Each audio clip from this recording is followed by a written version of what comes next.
అరుణాచలమునందు అగ్నిలింగమున్నది అని ఎందుచేత చెప్పబడింది అంటే, మీరు బయట ఎంత చల్లగా ఉండనివ్వండి, అరుణాచలం దేవాలయంలోకి వెళ్ళి కూర్చుంటే ఒళ్ళు చెమటలు పోస్తుంది, అంత వేడిగా ఉంటుంది.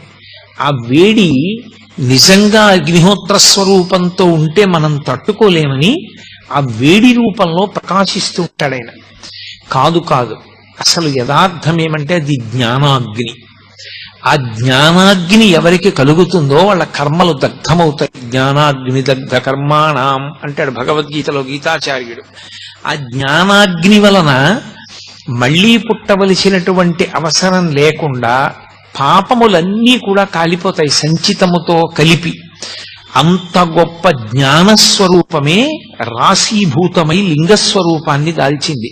అందుకే దాన్ని జ్ఞానస్వరూపమైనటువంటి అగ్నిలింగం